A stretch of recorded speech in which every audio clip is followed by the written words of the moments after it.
Assalamualaikum warahmatullahi wabarakatuh.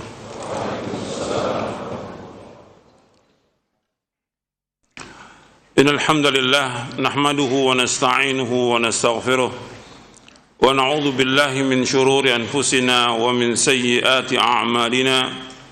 May yahdihillahu fala mudilla lahu wa may yudlil fala hadiya lahu. Asyhadu an la ilaha illallah wahdahu la syarika lahu وأشهد أن محمدا عبده ورسوله يا أيها الذين آمنوا اتقوا الله حق تقاته ولا تموتن إلا وأنتم مسلمون يا أيها الناس اتقوا ربكم الذي خلقكم من نفس واحدة وخلق منها زوجها وبث منهما رجالا كثيرا ونساء واتقوا الله الذي تساءلون به والأرحام إن الله كان عليكم رقيبا يا أيها الذين آمنوا اتقوا الله وقولوا قولا سديدا يصلح لكم أعمالكم ويغفر لكم ذنوبكم ومن يطع الله ورسوله فقد فاز فوزا عظيما أما بعد فإن أصدق الحديث كتاب الله وخير الهدي هدي محمد صلى الله عليه وعلى آله وسلم وشر الأمور محدثاتها وكل محدثة بدعة وكل بدعة ضلالة وكل ضلالة في النار. Ayuhal ikhwah, azakumullah, kepada jamaah yang hadir, ikhwan dan akhwat yang mudah-mudahan dirahmati oleh Allah Ta'ala, dan kepada seluruh kaum muslimin yang mendengarkan kajian ini di mana saja berada, yang mudah-mudahan dirahmati oleh Allah Ta'ala. Alhamdulillah, kita bersyukur kepada Allah Subhanahu wa Ta'ala atas segala nikmatnya, dan kita bersyukur kepada Allah Ta'ala kita diberikan hidayah taufik untuk selalu dan senantiasa menuntut ilmu syar'i yang merupakan kewajiban atas setiap muslim dan muslimah. Ikhwani fid din, azakumullah, pada pagi ini untuk muqaddimahnya saya akan bahas tentang pandangan seorang mukmin tentang dunia dan akhirat. Saya akan bacakan dari penjelasan Al-Imam Ibn Qayyim Al-Jauziyah dari kitabnya Al-Fawaid, supaya kita ini jelas tujuan kita ini dunia atau akhirat. Jadi harus jelas, seorang beriman tuh jelas gitu. Hidupnya dia untuk dunia atau untuk akhirat gitu. Dia anak dunia atau anak akhirat. Dia mengharapkan dunia atau mengharapkan akhirat. Biar kita berjalan jelas dalam hidup ini. Tujuan hidup seorang mukmin itu adalah akhirat. Maka pandangan orang mukmin terhadap dunia dan terhadap akhirat ini harus jelas. Saya bacakan dari kitabnya Al-Imam Ibn Qayyim Al-Jauziyah, Imam Abu Abdullah Muhammad bin Abi Bakar bin Ayyub bin Qayyim Al-Jauziyah yang wafat tahun 751 Hijriah, yang ditahqiq oleh Muhammad Uzair Syam, cetakan Dar Alamil Fawaid, di halaman 136 sampai 138. Tapi tidak seluruhnya saya baca, terjemahannya saya bacakan semuanya nanti. Dijelaskan oleh Imam Ibn Qayyim. Sebelum saya bacakan penjelasan Ibn Qayyim, kita sudah mengetahui hadis Nabi SAW yang terdapat dalam Arba'in An-Nawawi, yang Nabi bersabda sallallahu alaihi wasallam, izhad fid dunya yuhibbakallah wazhad fi ma 'indan nas yuhibbakan nas. Kata Nabi, zuhudlah kamu di dunia maka Allah akan mencintai kamu, dan zuhudlah dengan apa yang di tangan manusia maka kamu akan dicintai oleh manusia. Nanti antum lihat di hadis Arba'in An-Nawawi, hadis yang ke-31, dari sahabat Abu Abbas Sahal bin Sa'ad As-Sa'idi radhiyallahu an, jaa rajulun ila an-nabiy sallallahu alaihi wasallam faqala ya Rasulullah dullani ala amalin idza amiltuhu ahabbani Allah wa ahabbani an-nas.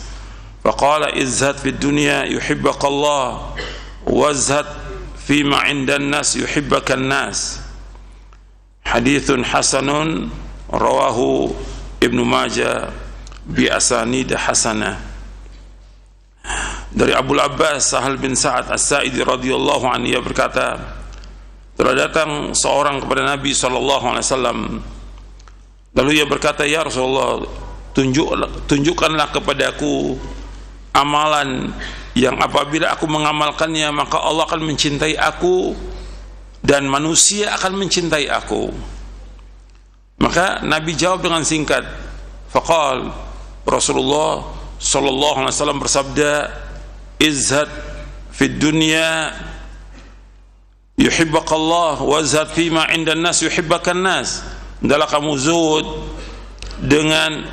zuhud terhadap dunia, maka Allah akan mencintai kamu, dan zuhudlah dengan apa yang ada di sisi manusia, maka manusia akan mencintai kamu. Hadis ini hasan kata Imam Nawawi, diriwayatkan oleh Imam Ibnu Majah dengan sanad yang hasan, dan hadis ini diriwayatkan juga oleh Imam Tabrani dalam Mu'jamul Kabir, diriwayatkan juga oleh Imam Hakim dalam kitabnya Al-Mustadrak di juz yang keempat, dan yang lainnya. Ya, Nabi menyuruh kita untuk zuhud. Makanya para ulama salaf itu nulis kitab-kitab tentang zuhud. Zuhud artinya dia meninggalkan apa-apa yang tidak bermanfaat di akhirat. Zuhud artinya meninggalkan apa-apa yang tidak bermanfaat di akhirat. Jadi zuhud bukan berarti dia tidak boleh kaya, boleh, tapi dia harus tinggalkan apa yang tidak bermanfaat di akhirat. Jadi hartanya dia harus usahakan untuk mengerjakan ketaatan kepada Allah, untuk haji, untuk umrah, dikeluarkan zakatnya, sedekah, membantu orang fakir miskin dan lain. Artinya dia kaya bermanfaat, hartanya bermanfaat.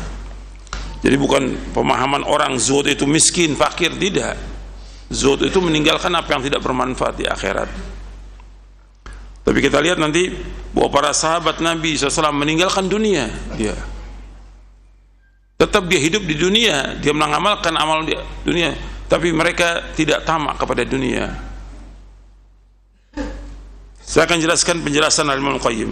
Faedah, kata beliau, la tatimu raghbatu fil akhirati illa biz-zuhdi fid dunya, wa la yastaqimu az-zuhdu fid dunya illa ba'da an-nadharaini sahihaini, nadharun fid dunya wa sur'ati zawaliha wa fana'iha wa idmihlaliha wa naqsiha wa khissatiha wa alamil muzahamati 'alayha wal hirsi 'alayha wa ma fi dhalika min al-ghusas wal naghas wal ankad wa akhiru dhalika az-zawalu wal inqita'u ma'a ma yu'qibu min al-hasrati wal asaf fa talibuha la yanfaqu min hammin qabla husuliha wa hammin fi hali adh-dhafar biha وغم وحزن بعد فواتها فهذا أحد الناظرين.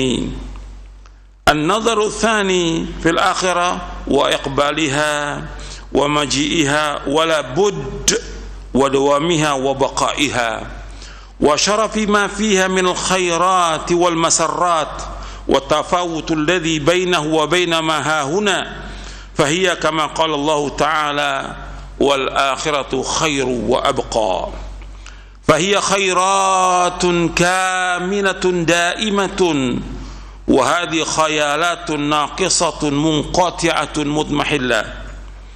Fa idza tamma lahu hadhan an-nadharani athara ma yaqtadi al-aqlu itharahu wa zaida fi ma yaqtadi az-zuhda fihi. Ini sudah saya terjemahkan dalam buku Dunia Lebih Jelek Daripada Bangkai Kambing. Nanti antum lihat di buku Dunia Lebih Jelek Dari Bangkai Kambing di halaman 61 sampai halaman 64. Bab yang ke-6, pandangan orang beriman dan berakal. Ingat tuh, pandangan orang beriman dan berakal tentang akhirat. Seorang muslim tujuan hidupnya adalah akhirat, bukan dunia. Akhirat, sorga merupakan puncak cita-cita seorang muslim. Orang yang beriman dan berakal memandang dunia dan akhirat dengan sudut pandang yang benar. Cinta seorang pada akhirat tidak akan sempurna. Ini penjelasan Muqayyim nih yang tadi saya bacakan. Cinta seorang kepada akhirat tidak akan sempurna kecuali dengan bersikap zuhud terhadap dunia. Sementara zuhud terhadap dunia tidak akan terwujud melainkan setelah ia memandang kedua hal ini dengan sudut pandang yang benar. Yang pertama, memandang dunia sebagai sesuatu yang mudah hilang, lenyap, dan pasti musnah. Dunia adalah sesuatu yang kurang, tidak sempurna. Dunia adalah hina. Persaingan dan ambisi dalam mendapatkan hal-hal duniawi sangat menyakitkan. Dunia adalah tempat kesedihan, dunia tempat kesusahan, dunia tempat kesengsaraan. Akhir dari hal-hal duniawi adalah kefanaan yang diikuti dengan penyesalan dan kesedihan. Orang yang mengejar kenikmatan dunia tidak lepas dari kecemasan sebelum meraihnya, keresahan pada saat meraihnya, dan kesedihan setelah meraihnya. Itu pandangan yang pertama tentang dunia. Sekarang pandangan yang kedua. Pandangan kedua, seorang mukmin memandang akhirat sebagai sesuatu yang pasti datang, sesuatu yang kekal, sesuatu yang abadi. Karunia dan kebahagiaan yang terdapat di akhirat sangat mulia, dan apa yang ada di akhirat sangat berbeda dengan apa yang ada di dunia. Akhirat adalah sebagaimana yang difirmankan oleh Allah, wal akhiratu khairu wa abqa. Akhirat itu lebih baik dan lebih kekal. Fahiya khairatun kamilatun daimatun wa hadhi khayalatun naqisatun munqati'atun mutmahillah. Akhirat semua isinya kebaikan, semua isinya kesempurnaan, dan semuanya langgeng dan abadi.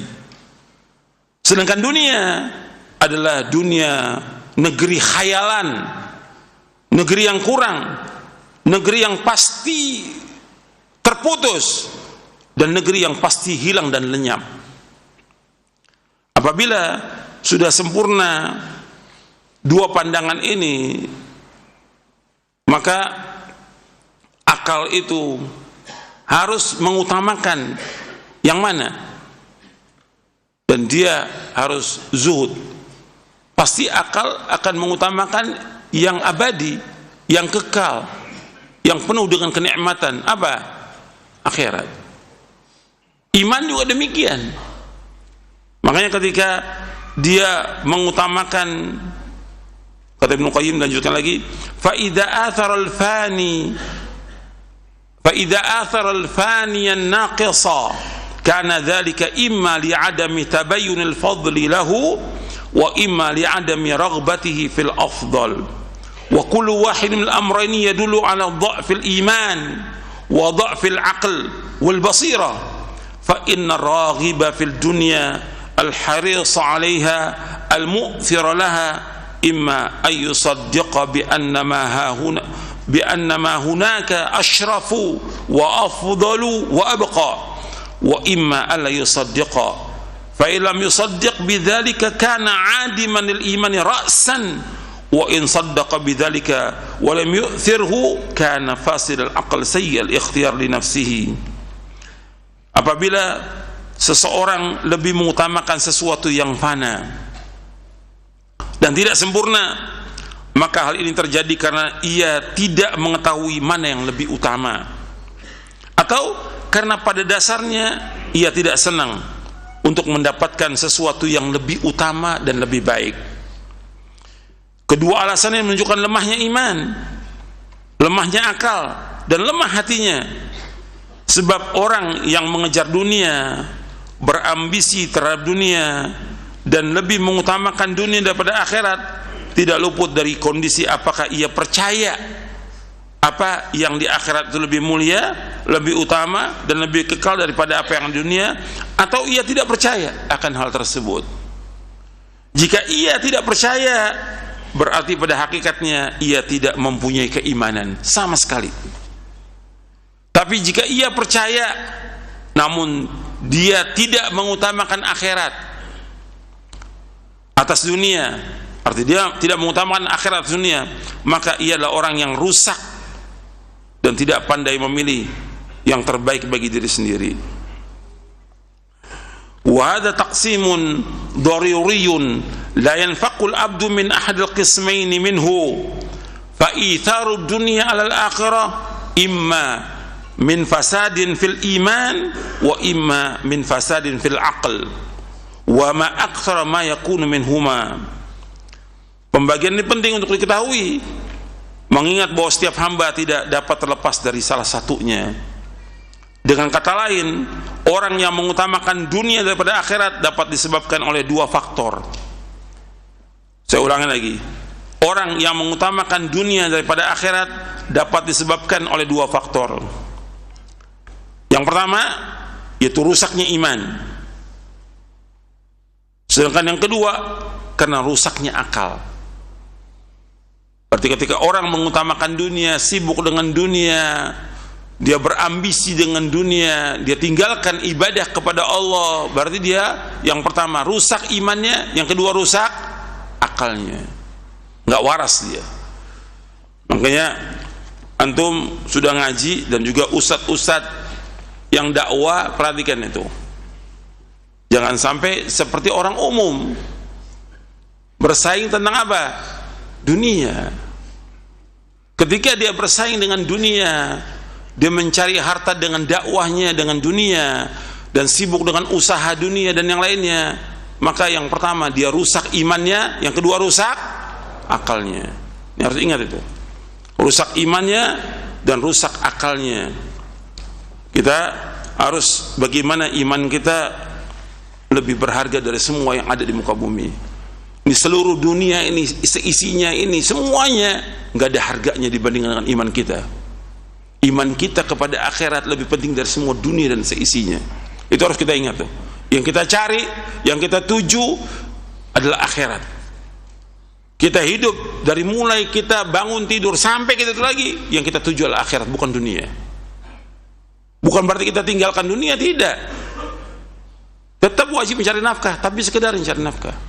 Makanya kata Ibnu Qayyim, saya lanjutkan lagi. Kata Ibnu Qayyim, walihada nabadaha Rasulullah SAW wara'a dhahrihi wa ashabuhu wa sarafu anha qulubahum wa tarahu wa lam ya'lafuha wa hajaruha wa lam yamilu ilaiha wa adduha sijnan la jannatan فزهدوا فيها حقيقة الزهد ولو أرادوها لنالوا منها كل محبوب ولوصلوا منها إلى كل مرغوب فقد عرضت عليه مفاتيح كنوزها فردها وفاضت على أصحابه فآثروا بها ولم يبيعوا حظهم من الآخرة بها وعلموا أنها معبر وممر لا دار مقام ومستقر وأنها دار عبور لا دار سرور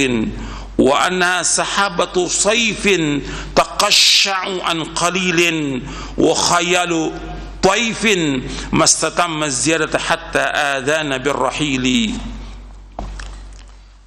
Oleh karena itu kata Al-Imam Muqayyim, oleh karena itu Rasulullah sallallahu alaihi wasallam dan para sahabatnya radhiyallahu anhum ajma'in, mereka mencampakkan dunia di belakang punggung mereka. Mereka memalingkan hati dari dunia, mereka mengabaikannya dan tidak merasa nyaman dengannya. Mereka meninggalkannya dan tidak mengejarnya. Bagi mereka dunia adalah penjara. Bagi mereka dunia penjara. Kan kata Nabi, ad-dunya sijnul mu'min wa jannatul kafir. Hadis ini sahih riwayat Muslim dan Tirmidzi. Dunia ini penjaranya orang beriman dan surga bagi siapa? Bagi orang kafir. Dunia ini penjara bagi orang yang beriman dan surga bagi orang kafir. Nabi SAW mengatakan dunia adalah penjara, bukan surga, sehingga mereka selalu bersikap zuhud dalam arti yang sebenarnya. Seandainya mereka menginginkan dunia, niscaya mereka akan mendapatkan apa yang disenangi dan mencapai apa yang diinginkan. Sungguh Nabi SAW pernah ditawarkan kunci-kunci perbenaran dunia, tapi beliau menolaknya. Dunia juga tawarkan kepada para sahabat beliau radhiyallahu anhum ajma'in, namun mereka tidak terpengaruh dan tidak menukar akhirat dengannya. Mereka tidak tukar akhirat dengan dunia, tidak. Mereka tahu bahwasanya dunia hanyalah tempat lintasan dan persinggahan saja, bukan tempat tinggal, bukan tempat menetap. Dunia adalah tempat kesedihan, bukan tempat kebahagiaan. Dunia tak ubahnya seperti awan pada musim kemarau yang membumbung di langit hanya sebentar, kemudian dia menghilang.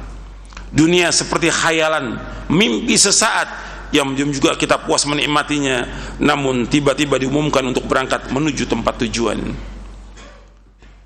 Itu penjelasan Al-Muqayyim. Kemudian dibawakan hadis Nabi SAW. Nabi mengatakan kepada para sahabatnya radhiyallahu ajma'in dan kepada kita semuanya, kata Nabi SAW, qala Nabi SAW, mali walid dunya innama ana karakibin qala fi dhilli sajaratin thumma raha wa tarakaha. Apa aku kepentingan dengan dunia? Aku enggak ada kepentingan dengan dunia, kata Rasulullah SAW. Sesungguhnya aku seperti orang yang menaiki kendaraan, karakibin. Qala di sini maknanya tidur siang, qailula. Qala, yang tidur siang fi dhilli syajaratin, di bawah naungan pohon. Thumma raha wa taraka, kemudian pergi meninggalkannya. Orang ini di tengah padang pasir berjalan, naik kendaraan, ada pohon besar. Singgah sebentar untuk istirahat sebentar aja, selalu tinggalkan. Itu perumpamaan dunia. Kita dunia ini hanya sebentar aja singgah. Yang kita tuju apa? Akhirat, bukan dunia. Maka sayang kalau orang habiskan waktunya 24 jam untuk dunia. Ini orang yang tidak waras. Sudah kita lihat tuh depan mata kita, banyak orang yang gak waras. Jangan kemudian nular kepada penuntut ilmu, para dai jadi gak waras, sibuk dengan dunia, bersaing dengan dunia, mencari harta dengan ilmu ini. Jangan, rugi nanti kita. Yang kita cari akhirat, orang beriman itu. Kemudian Nabi juga bersabda, hadis yang tadi riwayat Imam Ahmad, Tirmidzi, Ibnu Majah, dari sahabat Ibnu Mas'ud radhiyallahu an, dan Tirmidzi mengatakan haditsun hasanun sahih. Kemudian Nabi juga bersabda SAW, mad dunya fil akhirah illa kama yudkhilu adukum isba'u fil yam falyanzur bima tarji'. Hadis ini sahih, riwayat Muslim, dari sahabat Mustawrid bin Shaddad radhiyallahu an. Kata Nabi, perbandingan dunia dengan akhirat, perbandingannya dunia akhirat, seperti seorang memasukkan jarinya di lautan, maka dia lihat apa yang kembali. Artinya lautan itu diumpamakan seperti akhirat. Lautan itu semua yang luas. Sekarang daratan aja sama lautan, lebih luas mana? Lautannya. Daratan paling seperempat, 3/4-nya semua lautan. Kalau Allah mau, Allah tenggelamkan bumi ini semua. Sekarang perbandingan dunia dengan akhirat, itu lautan semuanya, kita masukkan jari tangan di lautan. Yang kita ambil sedikit tuh yang nempel di tangan air itu, itulah dunia. Yang luas lautan itu merupakan akhirat. Itu Nabi memberikan perumpamaan kepada para sahabat dan kepada kita semuanya. Jadi yang kita cari adalah akhirat, bukan dunia. Dan hadis ini sahih riwayat Muslim. Dan ayatnya juga banyak dalam Al-Quran. Nabi bersabda SAW dalam hadis, berapa hadis, banyak ini hadisnya. Kalau ayatnya juga banyak. Antum lihat dalam surah Al-An'am ayat 32. Surah Al-An'am ayat 32. Wa mal hayatud dunya illa la'ibun wa lahun Walad darul akhiratu khairul ladzina yattaqun afala ta'qilun. Dan kehidupan dunia ini hanyalah permainan dan sendau gurau, sedangkan negeri akhirat sungguh lebih baik bagi orang-orang yang bertakwa. Tidaklah kamu mengerti? Apakah kamu tidak berakal? Apakah kamu tidak berpikir? Akhirat lebih baik bagi orang bertakwa. Allah juga berfirman dalam surah Al-Qasas, surah 28 ayat 60. Wa ma utitum min syai'in famata'ul hayatid dunya wa zinatuha wa ma 'indallahi khairu wa abqa afala ta'qilun. Dan apa saja ini umum, apakah bentuknya kekayaan, jabatan, keturunan yang diberikan kepada kamu, maka itulah kesenangan hidup duniawi dan perhiasannya, sedang apa yang di sisi Allah adalah lebih baik dan lebih kekal. Tidaklah kamu berpikir, tidaklah kamu berakal. Allah ajak kita untuk berpikir di sini. Jadi ikhwan fillah, azakumullah, kita orang beriman, yang kita pentingkan adalah akhirat, bukan dunia. Dunia ini gak ada arti apa-apa. Jangan kita disibukkan dengan dunia. Udah banyak orang meninggalkan akhirat, sibuk dengan dunia. Udah gak nuntut ilmu. Jutaan orang gak nuntut ilmu, gak ngaji, gak baca Quran, sampai sholat ditinggalkan, sampai berbakti pada orang tua ditinggalkan. Karena apa? Sibuk dengan dunia. Sampai gak sempat pulang ketemu orang tua itu. Sibuk dengan dunia. Gak ada arti apa-apa dunia ini. Dunia lebih jelek dari bangkai kambing.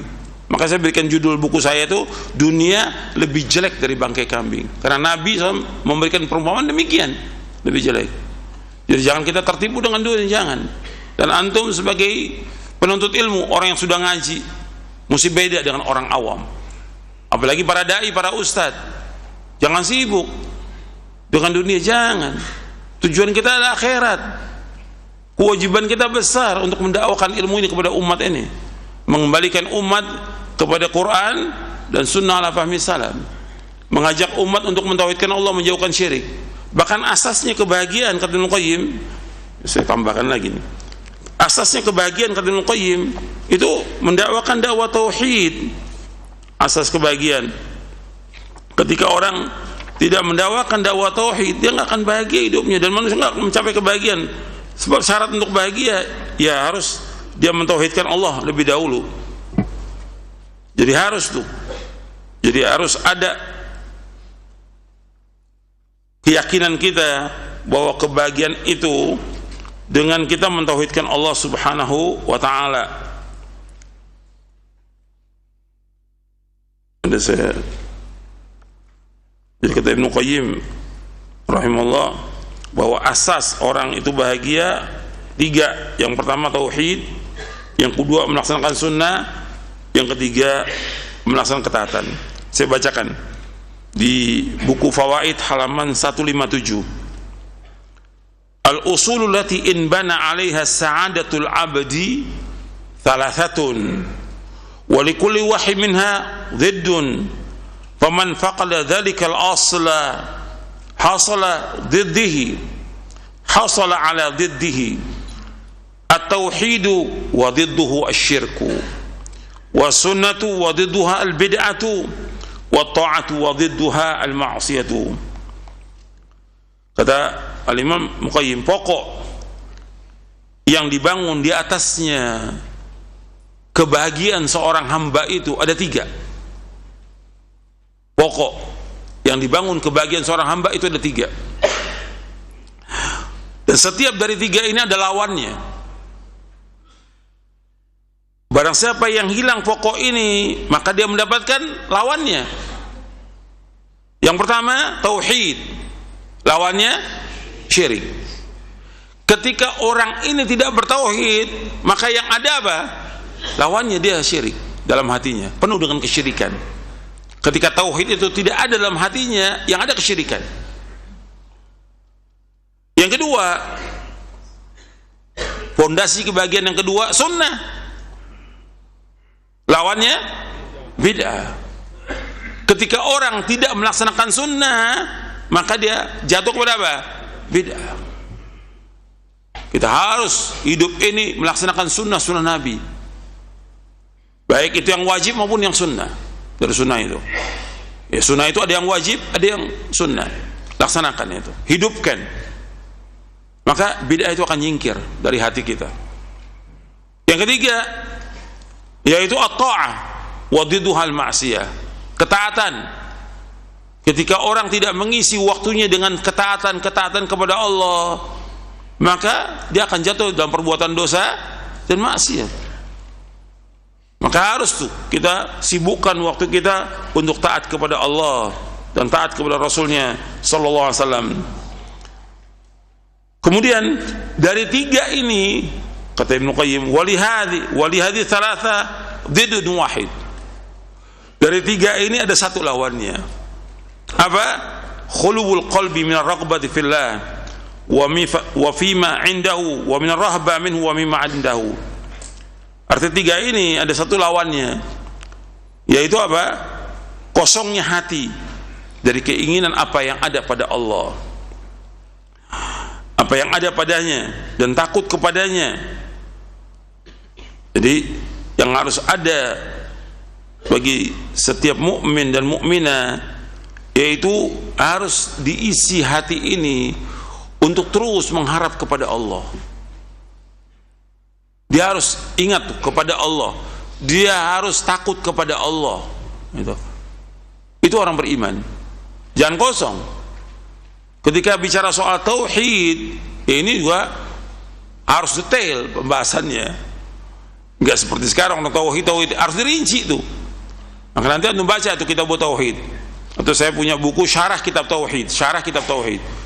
Dengan kita baca itu, insya Allah kita akan meyakini, kemudian memahami dan mengamalkan. Harus diamalkan, tauhidnya harus diamalkan. Kalau nggak diamalkan, ya nggak akan terwujud tauhid itu. Yang nanti kita akan bahas insya Allah dalam syarah akidah ini. Gitu. Jadi harus pokok kebahagiaan itu harus dibangun di atas tauhid. Kalau orang mentauhidkan Allah, melaksanakan sunnah, kemudian melakukan ketaatan, dia akan bahagia. Kalau orang mentauhidkan Allah, menjauhkan syirik, melaksanakan sunnah, menjauhkan bid'ah, melakukan ketaatan, menjauhkan maksiat, insya Allah dia akan bahagia, pasti. Gitu. Tapi tetap hatinya dia harus terus mengharap kepada Allah Subhanahu wa Ta'ala. Dia harus takut terus kepada Allah Ta'ala. Sekarang kita akan lanjutkan dari syarah akidah.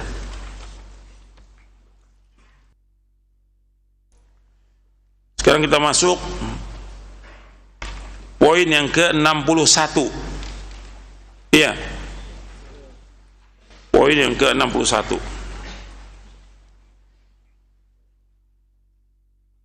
Hukum tiarah, tatayyur, menganggap sial karena sesuatu. Ahlussunnah tidak percaya kepada tiarah atau tatayyur. Tatayyur atau tiara yaitu merasa bernasib sial karena sesuatu. Diambil dari kata atau dari kalimat zajarat tayra, menerbangkan burung. Al-Imam Ibnu Qayyim yang wafat tahun 751 Hijriah, beliau berkata, dahulu mereka suka menerbangkan atau melepas burung. Jika burung itu terbang ke kanan, maka mereka menamakannya dengan sanih. Bila burung itu terbang ke kiri, mereka menamakan dengan barih. Kalau terbangnya ke depan, dinamakan dengan natih. Dan yang datang kepada mereka dari arah belakang, maka mereka menyebutnya qaid. Sebagian kaum bangsa Arab menganggap sial dengan barih, burung yang terbangnya ke kiri, dan menganggap mujur dengan sanih, burung yang terbang ke arah kanan. Dan ada lagi yang lain yang berpendapat sebaliknya. Ini dibawakan oleh Imam Qayyim dalam kitabnya Miftah dari Sa'adah di juz yang ketiga, yang ditakhrij dan ta'liq oleh Syekh Ali Hasan Ali Al-Halabi rahimahullah. Jadi asalnya kalimat tatayyur dari tayr, yaitu burung gitu. Jadi dulu dipakai untuk mengundi nasibnya dia. Kalau terbang ke kanan berarti nasibnya dia baik, kalau terbang ke kiri nasib dia buruk, dan seterusnya. Kemudian sudah jadi kebiasaan mereka menyebut dengan tiara atau tatayyur. Maka Nabi menyebutkan at-tiyaratu syirkun, at-tiyaratu syirkun, at-tiyaratu syirkun. Tiara itu menganggap sial dengan sesuatu itu syirik. Menganggap sial dengan apa? Di sini saya sebutkan tatayyur, merasa sial tidak terbatas hanya pada terbangnya burung saja, tidak. Akan tapi juga pada nama-nama, bilangan, angka, orang-orang cacat dan yang sejenisnya. Semua itu diharamkan dalam syariat Islam dan dimasukkan dalam kategori perbuatan syirik oleh Rasulullah sallallahu alaihi wasallam. Karena orang yang bertatayyur menganggap hal tersebut membawa untung dan celaka. Jadi tatayyur itu bukan hanya terbatas pada burung, tidak. Ketika dia merasa sial dengan nama, oh nama ini sial, atau bilangan ini sial, atau angka ini, angka 13 atau 4 atau yang lainnya yang mereka anggap sial, sehingga mereka nggak mau tulis tuh angka itu, dianggap sial oleh mereka. Atau ketika mereka melihat orang cacat, itu dianggap sial. Jadi umpamanya mereka keluar dari rumah, ada orang cacat, tidak, kembali lagi dia pulang karena dianggap sial. Atau ketika dia keluar, dia lihat kucing mati tengah jalan, balik lagi, dia nggak jadi safar karena dianggap sial. Seperti itu orang menganggap sial dengan sesuatu. Dalam Islam nggak boleh. Orang jahiliyah dulu menganggap sial dengan bulan Safar. Dalam Islam nggak ada kesialan dalam Islam. Kadang-kadang juga menganggap perempuan itu sial. Dari mana? Nggak ada dalam Islam. Gitu. Begitu juga rumah dianggap sial atau kendaraan dianggap sial. Tidak ada yang demikian dalam Islam. Kalau dia meyakini demikian, itu mesti akan rusak nanti semuanya. Kalau perempuan dianggap sial, dia akan cerai itu perempuan. Nanti kawin lagi, sial lagi. Seperti itu. Dari mana? Orang jahiliyah iya nganggap perempuan itu sial. Orang jahiliyah. Kita orang beriman, beda dengan orang jahiliyah. Makanya mereka ketika anak mereka itu masih kecil, ya, lagi lucu-lucunya umur setahun, itu dimatikan oleh mereka, dibunuh hidup-hidup mereka. Itu orang jahiliyah karena nggak senang dengan anak perempuan. Makanya Allah akan tanya nanti, wa idzal mau'udatu su'ilat. Nanti anak-anak yang dibunuh itu perempuan itu akan ditanya oleh Allah di hari kiamat nanti, kenapa dibunuh dia? Jadi mereka nggak mau punya anak perempuan karena dianggap sial. Orang beriman tidak, nggak boleh menganggap sial dengan sesuatu, dengan barang, dengan orang, dengan angka, dengan tempat, nggak boleh. Keyakinan sial ini menyalahi keyakinan terhadap takdir ketentuan Allah Subhanahu Wa Taala. Syekh Muhammad bin Shalih Al-Utsaimin rahimahullah yang wafat tahun 1421 Hijriah, beliau berkata, tatayyur adalah menganggap sial atas apa yang dilihat, didengar, atau yang diketahui. Seperti yang dilihat yaitu melihat sesuatu yang menakutkan, yang didengar seperti mendengar burung gagak. Mendengar burung gagak ada orang yang mati. Dan yang diketahui seperti mengetahui tanggal, angka atau bilangan, dianggap sial itu. Tanggalnya, angka atau bilangan. Ini nggak boleh dalam Islam. Menganggap hari kelahiran seseorang itu sial atau lahirnya di bulan ini sial, nggak boleh dalam Islam, nggak boleh. Tatayyur menganggap sial yang suatu menafikan atau menandakan tauhid dari dua segi. Tatayyur menganggap sial dengan sesuatu itu meniadakan atau menafikan tauhid dari dua segi. Yang pertama, orang yang bertatayyur tidak punya rasa tawakal kepada Allah Jalla Jalaluhu dan senantiasa bergantung kepada selain Allah. Yang pertama, orang tatayyur itu tatayyur menafikan atau menunjukkan tauhid dari dua segi. Yang pertama, orang yang bertatayyur tidak punya rasa tawakal kepada Allah dan senantiasa bergantung kepada selain Allah. Yang kedua, ia bergantung kepada sesuatu yang tidak ada hakikatnya dan sesuatu yang termasuk takhayul dan keraguan-raguan. Ia bergantung pada sesuatu yang tidak ada hakikatnya dan sesuatu yang termasuk takhayul dan keraguan-raguan. Nanti antum lihat dalam kitab Al-Qaulul Mufid ala Kitab Tauhid di juz yang pertama oleh Syekh Utsaimin. Al-Qaulul Mufid ala Kitab Tauhid. Al-Imam Ibnu Qayyim rahimahullah kembali menuturkan, orang yang bertatayyur itu tersiksa jiwanya, sempit dadanya, tidak pernah tenang, dan buruk akhlaknya. Untuk perhatikan di sini, mudah terpengaruh oleh apa yang dilihat dan didengarnya. Kalimat buruk akhlaknya, apa dimaksud buruk akhlaknya? Ada lanjutan di sini.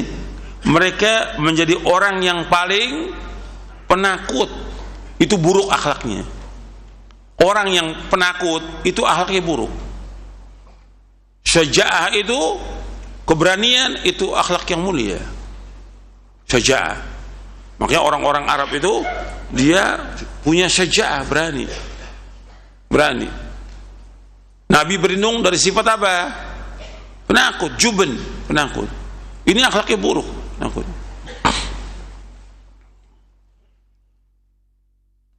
Makanya akhlak itu disebutkan oleh Imam Ibnu Qayyim dalam kitabnya Madarijus Salikin. Ketika berbicara tentang akhlak, kata beliau, ad-dinu kulluhu khuluq. Akhlak itu, agama itu semuanya akhlak. Agama itu semuanya baik. Nah, rukun akhlak itu, apa rukun yang bisa terbangun akhlak itu menjadi akhlak yang mulia? Beliau bawakan dalam kitabnya Madarijus Salikin ada 4. Yang pertama, sabar.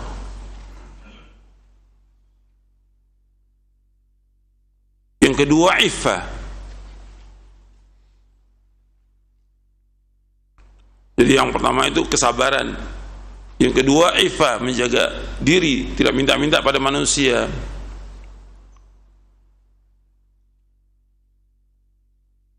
Yang ketiga, syaja'ah. Yang keempat, dia berharap kepada Allah Subhanahu wa ta'ala.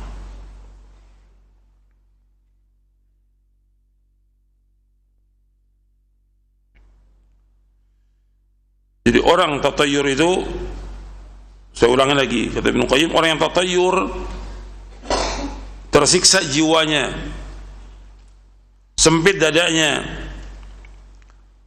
tidak pernah tenang, dia buruk akhlaknya, maksudnya penakut, dan mudah terpengaruh oleh apa yang dilihat dan didengarnya. Mereka menjadi orang yang paling penakut, paling sempit hidupnya, dan paling gelisah jiwanya. Banyak memelihara dan menjaga hal yang tidak memberi manfaat dan mudarat kepadanya. Tidak sedikit dari mereka yang kehilangan peluang dan kesempatan untuk berbuat kebajikan. Allah SWT berfirman, فَإِذَا جَاءَتْهُمُ الْحَسَنَةُ قَالُوا لَنَا هَذِهِ وَإِنْ تُصِبْهُمْ سَيِّئَةٌ يَطَّيَّرُوا بِمُوسَى وَمَن مَّعَهُ أَلَا إِنَّمَا طَائِرُهُمْ عِندَ اللَّهِ وَلَكِنَّ أَكْثَرَهُمْ لَا يَعْلَمُونَ. Kemudian apabila kebaikan, kemakmuran datang kepada mereka, mereka berkata, inilah karena usaha kami. Dan jika mereka ditimpa kesusahan, mereka lemparkan sebab kasiran itu kepada Musa dan pengikutnya. Ketahuilah sesungguhnya nasib mereka di tangan Allah, namun kebanyakan mereka tidak mengetahui. Di sini kalau datang kebaikan, mereka katakan ini dengan sebab usaha kita, dengan sebab kerja kita, dengan sebab ini kita ini punya nasib yang baik. Wa in tusibhum sayyi'atun, apabila mereka tertimpa kejelekan, kesusahan, kelaparan, paceklik, yatayyaru bi Musa, mereka tatayyur dengan Musa dan orang-orang yang beriman bersamanya. Kemudian kata Allah, ala innama ta'iruhum indallah walakinna aktsaruhum la ya'lamun. Ketahuilah sesungguhnya nasib mereka di tangan Allah, Arti yang menentukan nasib manusia ini Allah, dan Allah sudah takdirkan 50.000 tahun sebelum Allah menciptakan langit dan bumi. Artinya orang sudah ditetapkan takdirnya oleh Allah Ta'ala semuanya, tapi gak ada satupun yang tahu, gak ada. Untuk mencapai jalan kebahagiaan Allah sudah jelaskan lengkap. Jalan yang membawa kecelakaan Allah sudah jelaskan dengan lengkap dalam Al-Quran, dan Nabi sudah jelaskan lengkap. Tinggal manusia menempuh jalan itu. Tapi Allah sudah takdirkan semuanya. Adanya musibah, ada petaka, adanya bencana, ini Allah sudah tetapkan. Makanya di sini disebutkan oleh Al-Imam Ibnu Jarir At-Tabari rahimahullah yang wafat tahun 310 Hijriah, dalam tafsirnya beliau mengatakan Allah SWT telah menceritakan bahwa apabila pengikut Fir'aun mendapat keselamatan, kesuburan, keuntungan, kemakmuran, dan banyak rezeki serta menemukan kesenangan duniawi, mereka mengatakan kami memang lebih pantas mendapatkan semua ini. Sebaliknya, manakala mereka tertimpa kejelekan berupa kekeringan, bencana dan musibah, mereka bertatoyur kepada Musa alaihi salatu wassalam dan orang-orang yang beriman bersamanya, yakni mereka melemparkan penyebabnya kepada Nabi Musa alaihi salatu wassalam dan para pengikutnya. Mereka mengatakan sejak kedatangan Musa kita kehilangan kemakmuran, kesuburan, dan tertimpa krisis. Jadi mereka menyandarkan kesialan kepada siapa? Kepada Nabi Musa alaihissalam. Padahal datangnya Nabi kepada mereka membawa keberkahan. Semua Nabi itu datang, dakwah itu membawa keberkahan, tidak membawa kesialan. Kesialan itu akibat perbuatan dosa mereka. Yang paling besar apa? Yang paling besar kekafiran, mereka tidak beriman.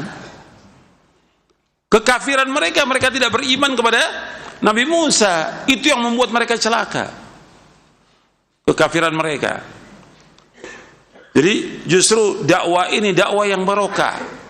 Dakwah nabi-nabi dan dakwah para rasul alaihi wasallam semua membawa keberkahan. Termasuk dakwah kita ini, dakwah salaf, itu membawa keberkahan, dan itu bisa dibuktikan dalam kehidupan nyata, membawa keberkahan, bisa dibuktikan keberkahan. Coba lihat deh, anak-anak yang tadinya durhaka, berbuat maksiat, narkoba, begitu mengenal dakwah ini dia taat ke masjid, sholat, ini keberkahan. Tadinya orang yang dia sibuk dengan segala macam sudah berbuat maksiat, hartanya tidak berkah, dihambur-hamburkan. Begitu dia masuk ke dakwah ini, barokah hartanya dan bahagia istri dan anaknya. Itu sudah dibuktikan dalam kenyataan. Gitu. Bahwa dakwah ini membawa keberkahan. Ketika dikatakan dakwah ini membawa kesialan, yang sial dengan sebab mereka, karena mereka tidak mau beriman, karena mereka tidak mau mentauhidkan Allah, karena mereka berbuat syirik, itu Allah turunkan azab. Allah turunkan siksa. Karena mereka berbuat beda, Allah turunkan siksa dan Allah turunkan azab dan petaka. Dakwah ini membawa keberkahan dunia dan akhirat, dan itu dibuktikan oleh para sahabat radhiyallahu majma'in. Rasulullah dibuktikan keberkahan itu. Kemudian para sahabat melanjutkan dakwah ini berkah. Semua negeri berkah dengan dakwah ini. Kenapa? Dakwah ini mengajak orang untuk apa? Untuk mentauhidkan Allah, mengajak orang untuk beriman dan bertakwa kepada Allah. Ketika orang itu beriman bertakwa, Allah turunkan barokah dari langit dan bumi. Allah sebutkan dalam surah Al-A'raf, walau anna ahlal qura amanu wattaqau lafatahna alaihim barakatin minas sama'i wal ard walakin kadzdzabu fa akhadnahum bima kanu yaksibun. Antum lihat dalam surah Al-A'raf surah ke-7 ayat 96.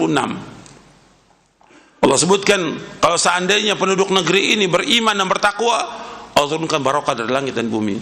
Tapi mereka mendustakan, maka kami siksa mereka dengan sebab apa yang mereka lakukan.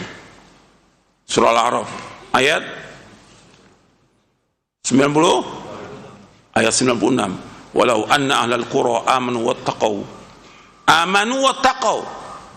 Dakwah kita ini mengajak pada apa? Iman dan takwa.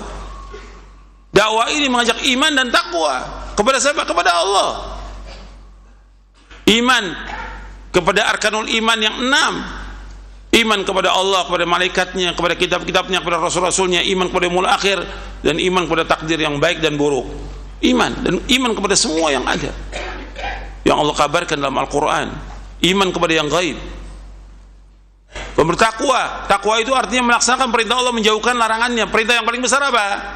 Tauhid. Larangan yang paling besar? Syirik. Melaksanakan sunnah, menjauhkan bid'ah. Melaksanakan sholat yang 5 waktu bagi laki-laki di masjid. Perempuan-perempuan wajib dia pakai jilbab. Ini keberkahan. Keberkahan. Dakwah ini berkah. Kalau saya mau detailkan satu persatu, ini dakwah ini luar biasa keberkahannya. Dan antum merasakan dalam kehidupan antum, ketika antum tahu tentang dakwah ini, antum belajar ya Quran dan hadis Nabi yang sahih, antum yakini, antum amalkan, berbeda itu dengan antum dulu pada waktu berbuat maksiat. Kenikmatan, kebahagiaan terdapat dalam hati setiap mukmin dan mukminah, dan itu dirasakan nyata itu. Dan negeri ini akan bahagia selama ada dakwah ini. Negeri Indonesia ini akan bahagia selama ada dakwah, dan semua negeri yang ada akan bahagia dengan dakwah ini. Dan barokah sudah dibuktikan kenyataan, dan orang merasakan kebahagiaan itu dengan dakwah ini. Ketika nggak dilaksanakan dakwah ini, akan terjadi kehancuran, akan terjadi kerusakan, akan turun azab Allah, dan itu dibuktikan pada masa para anbiya wa rusul alaihi wassalatu wassalam. Ketika mereka berpaling dari dakwah ini, Allah turunkan azab. Saya lanjutkan.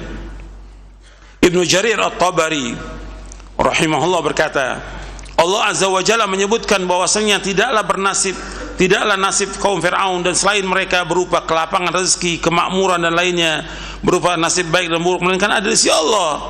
Tetapi kebanyakan manusia tidak mengetahui, sehingga mereka menuduh Nabi Musa AS dan pengikutnya sebagai penyebab kesialan mereka. Artinya ketika ada orang-orang kafir mendapatkan kesenangan, memang Allah sudah takdirkan demikian, tapi bukan berarti Allah redha kepada mereka. Ingat tuh, ketika orang kafir diberikan oleh Allah kesenangan, harta yang banyak melimpah, bukan berarti apa? Allah redha, bukan. Maka Allah sebutkan dalam surah Ali Imran, wa yahsabanna alladhina kafaru annama numli lahum khairul li anfusihim innama numli lahum liyazdadu ithma wa lahum adzabun muhin. Kita melihat dalam surah Ali Imran, Allah menyebutkan apa yang Allah berikan kepada mereka itu bukan berarti Allah berikan kesenangan kepada mereka, bukan berarti Allah redha. Jadi kadang-kadang orang menyangka orang-orang kafir itu dikasih kesenangan, harta yang banyak, bukan berarti Allah redha, tidak. Di ayat 178 dalam surah Al-Imran, wala yahsabanna alladhina kafaru annama numli lahum khairun li anfusihim innama numli lahum liyazdadu ithma wa lahum adzabun muhin. Dan janganlah orang-orang kafir menyangka bahwa apa yang kami berikan kepada mereka itu baik buat mereka, tidak. Kami berikan kepada mereka segala macam fasilitas itu liyazdadu ithma, supaya mereka tambah dosa. Walahum adzabun muhin, dan bagi mereka azab yang menghinakan. Antum lihat lagi di surah At-Taubah. Ini semuanya dalil dari Quran, ya. Antum lihat di surah At-Taubah ayat 55. At-Taubah ayat 55. Allah berfirman, fala tu'jibka amwaluhum wala auladuhum innama yuridullahu liyu'adzibahum biha fil hayatid dunya wa tazhaq anfusuhum wa hum kafirun. Fala tu'jibka amwaluhum wala auladuhum, janganlah kalian terpesona dengan apa yang ada pada mereka dari harta mereka dan juga anak-anak mereka. Innama yuridullah liyu'adzibahum biha fil hayatid dunya, dan Allah inginkan dengan harta itu yang ada pada mereka untuk mengazab mereka dengannya di dunia. Wa tazhaqa anfusuhum wa hum kafirun, dan akan dicabut nyawa mereka dalam keadaan mereka kafir. Di ayat 85 juga sama, di surah yang sama. Allah ulangi lagi tuh. Di ayat 85-nya di surah At-Taubah Allah ulangi lagi. Jadi apa yang diberikan oleh Allah kepada orang-orang kafir itu bukan menunjukkan bahwa Allah redho, tidak. Tapi Allah berikan itu untuk apa? Untuk apa? Untuk supaya mereka bertambah dosa dan untuk menyiksa mereka di dunia. Jadi mereka dengan harta, dengan semua kenikmatan yang memberikan, bukan berarti mereka senang, tidak. Mereka sempit dadanya, mereka susah hidupnya, tidak akan bahagia. Orang kafir tidak akan bahagia di dunia dan tidak akan bahagia di akhirat. Itu nas Al-Quran mengatakan demikian. Karena Allah ingin menyiksa mereka dengan apa? Dengan harta mereka di dunia dan juga nanti di akhirat. Jadi kita jangan melihat orang-orang kafir bahagia, tidak. Allah kasih mereka, tapi bukan berarti mereka bahagia dengan kekayaan mereka.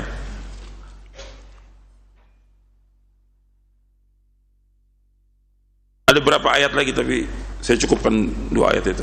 Ada berapa ayat Allah sebutkan dalam Al-Quran tentang orang-orang kafir. Jadi kita jangan terpesona dengan kekayaan orang-orang kafir, jangan. Itu Allah ingin menyiksa mereka dengan sebab itu. Makanya kita bersyukur diberikan iman yang lebih dari dunia dan seisinya. Kita bersyukur diberikan hidayah di atas Islam dan Sunnah, ini lebih dari dunia dan seisinya. Kemudian kita diberikan lagi taufik untuk mengaji, karena banyak yang dia tahu Islam tapi nggak ngaji, nggak tahu nutut ilmu, nggak belajar, sampai mereka nggak ngerti agama sama sekali. Dan sebagian mereka mati dalam keadaan su'ul khatimah. Waliyatubillah sallallahu alaihi. Makanya orang beriman itu antara khauf dan raja, takut dan harap selalu hidupnya. Gitu. Selanjutnya, tiara termasuk syirik yang menafikan kesempurnaan tauhid, karena ia berasal dari apa yang disampaikan syaitan berupa godaan dan bisikannya. Rasulullah sallallahu alaihi wasallam bersabda, "At-tiyaratu syirkun, at-tiyaratu syirkun, wa ma minna illa walakinna Allah yudhibu bitawakkul."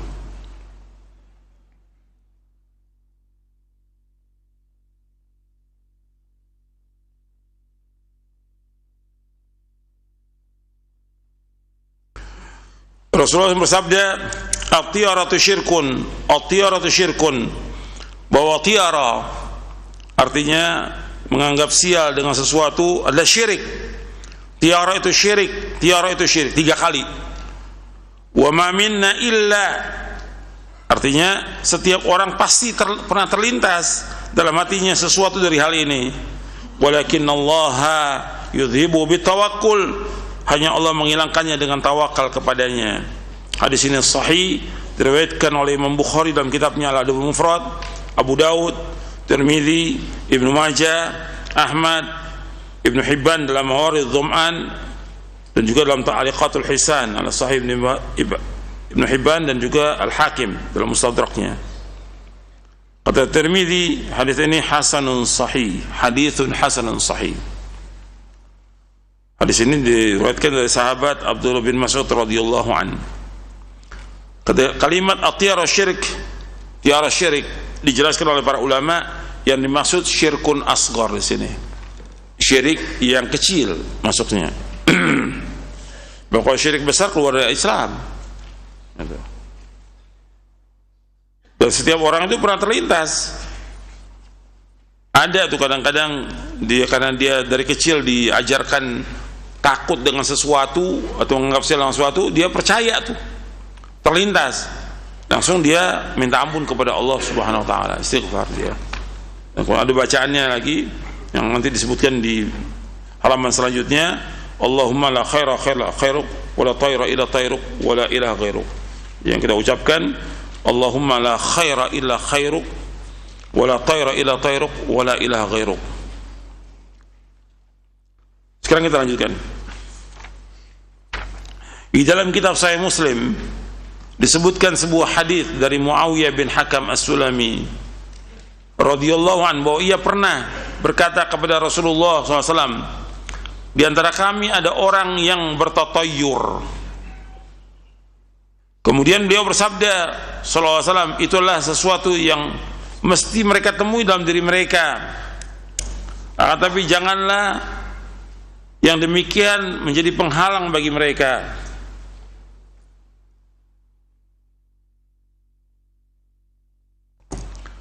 Jadi kata Nabi SAW, itu sesuatu yang mesti ditemui dalam diri mereka.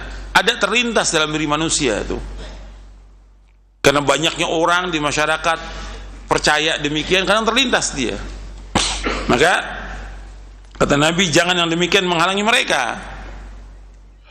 Artinya tetap aja, dia nggak usah takut jalan. Gitu.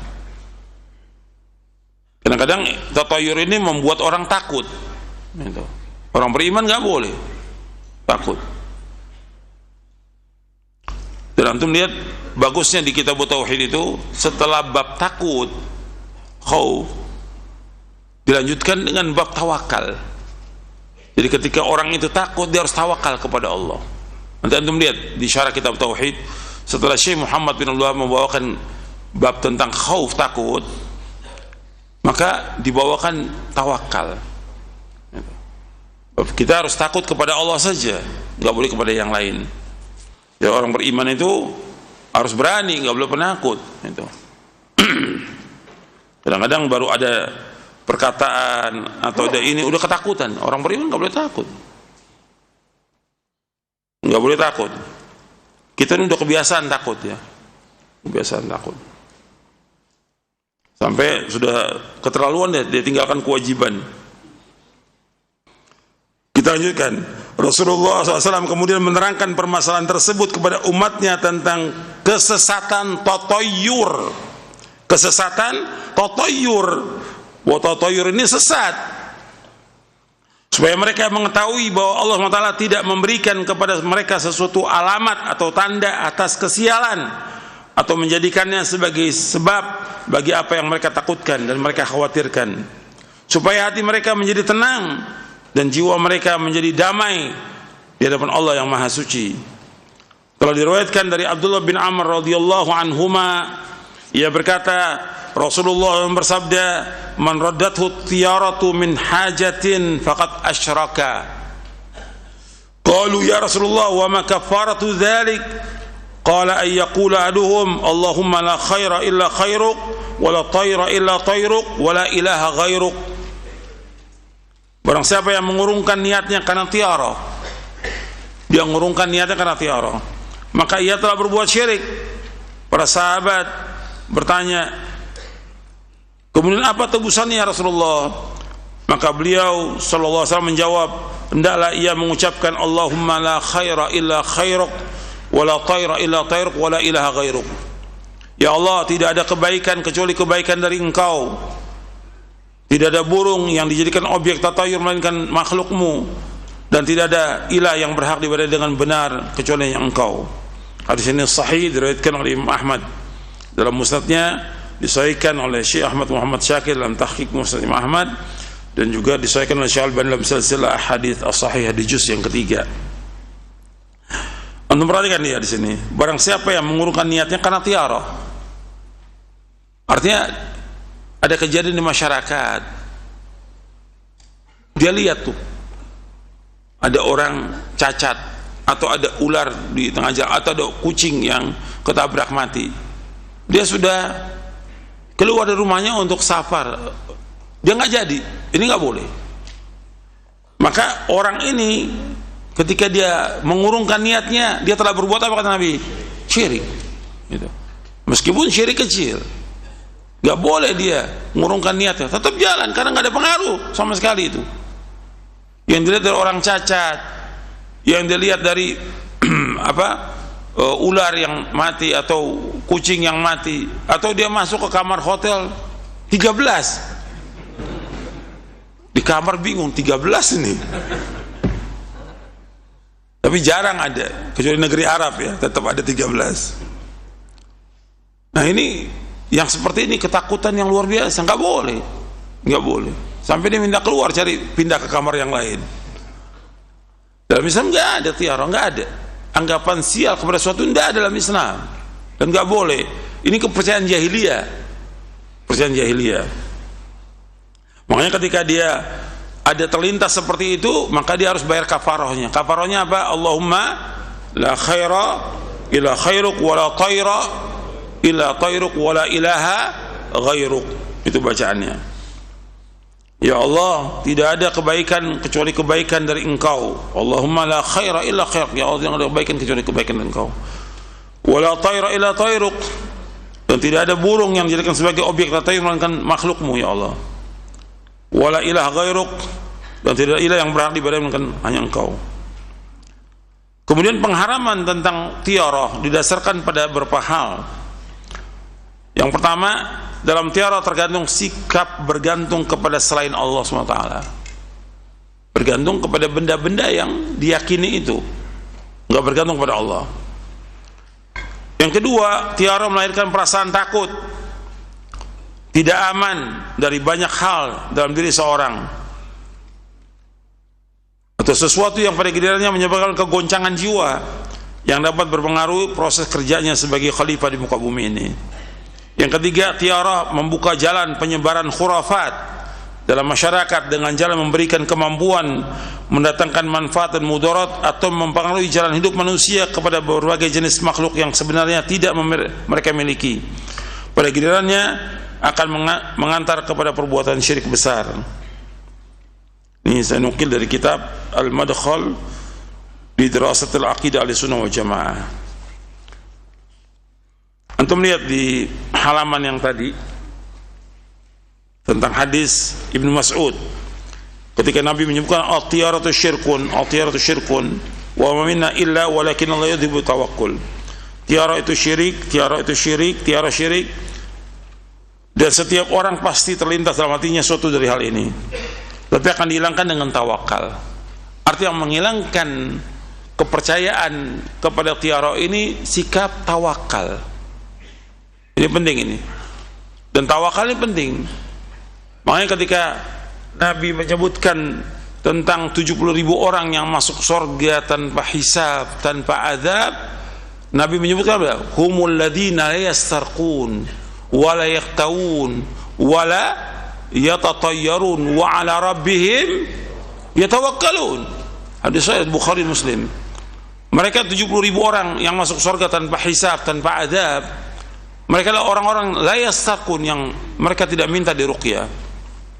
Wala yaqtawun, dan mereka tidak berobat dengan kai, dengan besi panas. Wala yatatayyarun, dan mereka tidak menganggap sial dengan sesuatu. Wa ala rabbihim yatawakkalun, dan kepada Allah mereka tawakal. Intinya dari 4 ini yaitu yang keempat. Kan 4 Nabi sebutkan. Yang pertama la yastarqun, yang kedua la yaqtawun, yang ketiga la yatatayyarun, yang keempat wa ala rabbihim tawakkalun. Yang pokoknya yang keempat ini, dan mereka tawakal kepada Allah. Jadi sikap tawakalnya harus ada pada setiap mukmin, dan tawakal termasuk syarat iman. Wa 'alallahi fatawakkalu in kuntum mu'minin. In kuntum mu'minin. Itu merupakan syarat iman. Dan kepada Allah hendaklah kalian tawakal ya, jika kalian orang beriman. Artinya di sini disebutkan tentang syarat iman itu tawakal. Hendaklah kepada Allah kalian tawakal jika kalian orang-orang beriman. Ini syarat. Ini sebagai syarat. Disuruh untuk tawakal hanya kepada Allah Subhanahu wa ta'ala. Wa 'alallahi fatawakkalu in kuntum mu'minin. Dalam surah Al-Maidah ayat 23. Wa 'alallahi fatawakkalu in kuntum mu'minin, dan kepada Allah kalian tawakal jika kalian orang beriman. Jadi tawakal ini penting.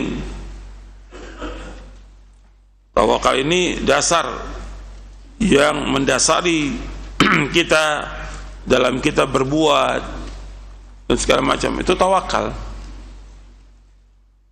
Makanya harus betul-betul kita tawakal kepada Allah Subhanahu wa ta'ala. Maka yang tadi itu yang saya sebutkan tentang Ibnu Qayyim itu, kebahagiaan itu 4. Yang pertama apa? Sabar. Yang kedua iffah. Yang ketiga saja. Yang keempat tawakal. Yang keempat itu tawakal. Jadi akhlak yang mulia itu rukunnya ada 4. Yang pertama sabar, yang kedua ifa, yang ketiga syaja'ah, yang keempat tawakal. Tawakal kepada Allah. Definisi tawakal itu disebutkan ada beberapa definisi, tapi yang mencakup itu definisi tawakal itu sidqut tafwidhi wa i'timadul qalbi 'ala Allah fi jalbil masalih wa daf'il madar ma'a akhdhil asbab as-sahihah. Bahwa tawakal itu yaitu at-tawakkulu sidqut tafwidhi wa i'timadul qalbi 'ala Allah fi jalbil manafi' wa daf'il madar ma'a akhdhil asbab as-sahihah.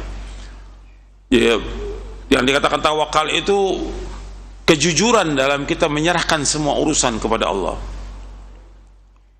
Wa'timadul qalbi 'ala Allah, dan bersandarnya hati ini hanya kepada Allah dalam menarik manfaat dan juga menolak bahaya dengan melaksanakan sebab-sebab yang sahih. Ya, tawakal itu harus melaksanakan sebab yang sahih. Seperti ada orang yang dia sakit, saya tawakal kepada Allah. Ya tetap harus dia usaha, kan Nabi suruh inna likulli da'in dawa fatadawau wala tatadawau biharam. Setiap penyakit ada obatnya, berobatlah. Nabi suruh berobat. Jadi kita sakit, kita serahkan urusan kepada Allah. Tapi harus ada akhdul asbab. Apa akhdul asbabnya? Berobat. Adapun soal kesembuhan dan tidak sembuh, kita serahkan kepada siapa? Allah. Kita tawakal kepada Allah. Sama seperti orang yang dia fakir, dia nggak bisa, dia nggak punya apa-apa, nggak boleh dia bersandar pada dirinya. Saya tawakal kepada Allah, nggak bisa. Langit nggak akan turunkan hujan emas dan tidak perak. Dia harus usaha. Setelah dia usaha baru dia tawakal kepada Allah Taala. Makanya Nabi menyebutkan dalam hadis yang sahih yang diriwayatkan oleh Imam Ahmad, Tirmidzi dan yang lainnya dari sahabat Umar bin Khattab radhiyallahu an, "Lau annakum tatawakkaluna 'ala Allah haqqa tawakkuli la razaqakum kama yarzuqut tayra taghdu khimasan wa taruhu bitana." Kalau seandainya kalian tawakal kepada Allah dengan sebenar-benar tawakal, maka Allah Subhanahu wa ta'ala akan memberikan rezeki kepada kalian sebagaimana Allah berikan rezeki kepada burung yang paginya dia pergi dalam keadaan kosong perutnya, kemudian pulang dalam keadaan penuh perutnya. Artinya tawakal itu harus ada ikhtiar, burung keluar dari sarangnya. Jadi tawakal itu dengan mengambil sebab yang dibenarkan menurut syariat. Ya, sampai sini dulu kajian kita. Mudah-mudahan yang saya sampaikan bermanfaat untuk kita semuanya. Mudah-mudahan kita diberikan hidayah taufik untuk mengamalkannya. Wassallallahu nabiyana Muhammadin sallallahu alaihi wasallam. Subhanakallahumma bihamdik asyhadu an la ilaha illa anta astaghfiruka wa atubu ilaik. Assalamualaikum warahmatullahi wabarakatuh.